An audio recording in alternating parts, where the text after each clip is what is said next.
नमस्कार। मैं doctor Hiralal Bairwa, associate professor sociology. हम आज आपको यहाँ पर बीए पार्ट फर्स्ट ईयर के फर्स्ट पेपर के बारे में बताने जा रहे हैं। बीए पार्ट फर्स्ट ईयर के फर्स्ट पेपर में आज हम यहाँ आपको समाजशास्त्र का विकास और समाजशास्त्र की प्रकृति और समाजशास्त्र का महत्व, इन तीन टॉपिकों के ऊपर आपसे चर्चा करेंगे और इसके संबंध में आपको बताएंगे। तो सबसे पहले हम समाजशास्त्र का विकास के बारे में आपको बताते हैं। समाजशास्त्र के विकास में जो महत्वपूर्ण योगदान है वो फ्रांसीसी विद्वान ऑगस्ट कॉम्ट का है। और कहने का तात्पर्य उन्होंने जो समाजशास्त्र विषय की नींव रखी 1838 या 1839, दो चीज़ें बताई गई हैं कि इसके बीच में उन्होंने समाजशास्त्र विषय की नींव रखी। इसलिए ऑगस्ट कॉम्ट को ही समाजशास्त्र का जनक या जन्मदाता कहा जाता है। समाजशास्त्र को एक पृथक विषय के रूप में सर्वप्रथम अध्ययन 1876 में अमेरिका में प्रारंभ हुआ। इसके पश्चात क्रमशः फ्रांस में 1881 में, ग्रेट ब्रिटेन में 1907 में, जबकि 1919 में भारत में प्रथम विश्व युद्ध के बाद हुआ माना जाता है। तो ये तो हुआ समाजशास्त्र का विकास। दूसरा आता है समाजशास्त्र की प्रकृति। अब यहाँ पर हम समाजशास्त्र की प्रकृति के बारे में जानना चाहेंगे कि समाजशास्त्र की प्रकृति किस प्रकार की है। प्रकृति की जब बात आती है तो प्रकृति के बाद में इसका तर्क आता है समाजशास्त्र विज्ञान है या विज्ञान नहीं है। ये समाजशास्त्र की प्रकृति के बारे में इन दोनों पक्षों को लेकर विवेचना की जाती है। तो यहाँ पर समाजशास्त्र को विज्ञान नहीं माना जा सकता, क्योंकि ये समाज का अध्ययन करता है, न कि प्राकृतिक। इसलिए इसे विज्ञान न कह के समाजशास्त्र कहा जा सकता है। इस तरीके से विद्वानों की एक जनरल या सामान्य अवधारणा है। फिर इसमें कहा गया है कि समाजशास्त्र की प्रकृति क्या है, वैज्ञानिक नहीं है और ये एक सामान्य शास्त्र है और ये एक सामान्य विज्ञान है जो समाजशास्त्र का अध्ययन कराता है। अब यहाँ पर क्यों है ये इसकी प्रकृति अवैज्ञानिक क्यों है?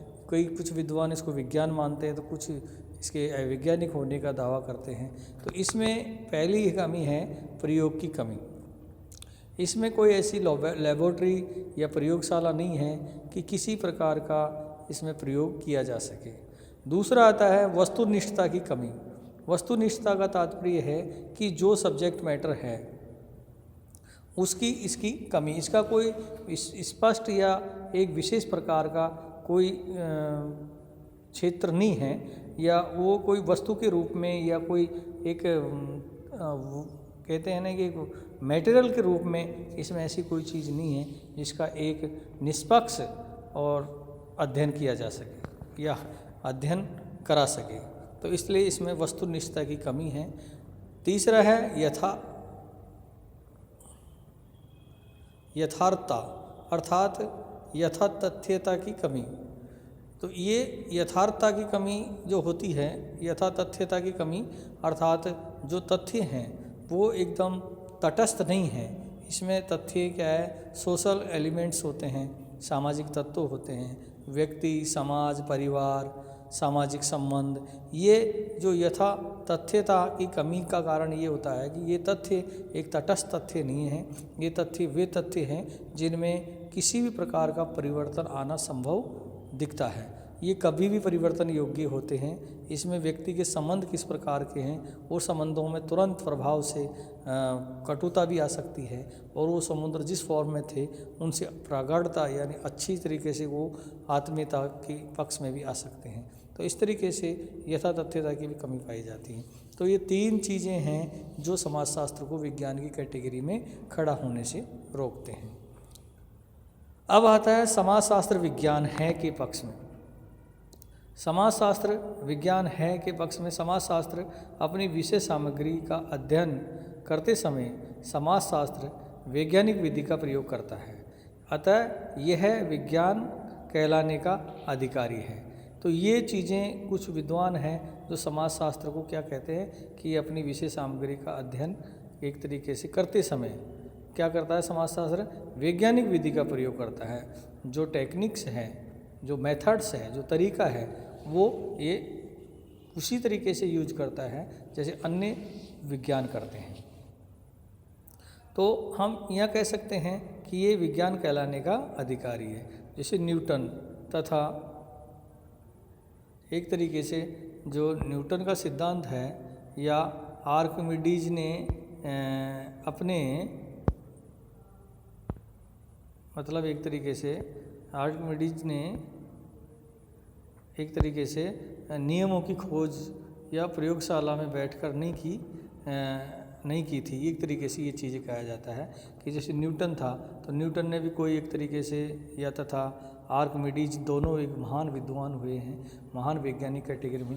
पर इन्होंने जो न्यूटन ने जो गुरुत्वाकर्षण शक्ति का जो एक तरीके से खोज की या नियम बताया, तो वो कहीं लेबोरेटरी में नहीं, उसने एक सामान्य बैठे बैठे ही फल को नीचे गिरते हुए देखा, ये फल नीचे ही क्यों गिरा, ये ऊपर क्यों नहीं जाता। इस तरीके से उन्होंने उस तरीके से उसको सिद्धांत को वैज्ञानिक कसौटी में एक लेबोरेटरी में नहीं करके वो एक सामाजिक प्राणी था और उसने करा ये इस तरीके से उसको कमाल करके और एक तरीके से वैज्ञानिक फैक्ट प्रस्तुत किया। तो इसी प्रकार से हमारे समाजशास्त्र में अनेक प्रकार से ऐसे इनोवेशंस होते हैं या खोज होती है जिससे एक तरीके से समाज को बहुत लाभ होता है और समाजशास्त्र एक विज्ञान की कैटेगरी में खड़ा होता है। इसके बाद में हम देखते हैं समाजशास्त्र का महत्व। समाजशास्त्र का महत्व के बारे में हम देखते हैं। समाजशास्त्र का महत्व बहुत ही महत्वपूर्ण है व्यक्ति के लिए, समाज के लिए, पूरे विश्व के लिए। क्योंकि यदि समाज नहीं होगा तो व्यक्ति के अंदर जो व्यवस्थित जीवन जीने का जो सिस्टम है वो ख़त्म हो जाएगा, व्यक्ति अस्त व्यस्त हो जाएगा, व्यक्ति एक कोई भी क्रिएटिव काम नहीं कर पाएगा। इसलिए समाज होना बहुत ज़रूरी होता है और समाज होगा तो समाजशास्त्र होगा, क्योंकि समाज का व्यवस्थित सुव्यवस्थित अध्ययन समाजशास्त्र ही करता है। तो समाजशास्त्र की जो महत्वपूर्ण अवधारणाओं के अध्ययन से इसके महत्व का पता लगाया जा सकता है। जैसे समाजशास्त्र का वैज्ञानिक अध्ययन करता है, समाजशास्त्र समाज का वैज्ञानिक अध्ययन करता है। तो ये एक चीज़ होती है कि यदि समाज का वैज्ञानिक अध्ययन करना है तो वो सिर्फ और सिर्फ समाजशास्त्र ही कर सकता है। तो पहला है इसका महत्व क्या है कि यदि समाज का वैज्ञानिक अध्ययन करना है तो समाजशास्त्र ही करता है। तो यहाँ पर पहला पॉइंट हुआ, समाजशास्त्र समाज का वैज्ञानिक अध्ययन करता है, इसलिए इसका महत्व है। दूसरा है समाजशास्त्र व्यक्ति के विकास में संस्थाओं के स्थान का अध्ययन करता है।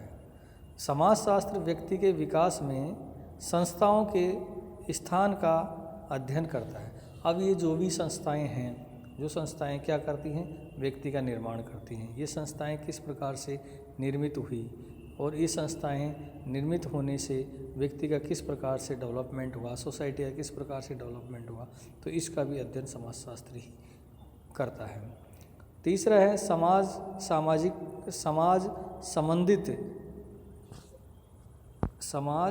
संबंधित ज्ञान तथा उसके आयोजन के लिए समाजशास्त्र का अध्ययन अनिवार्य है।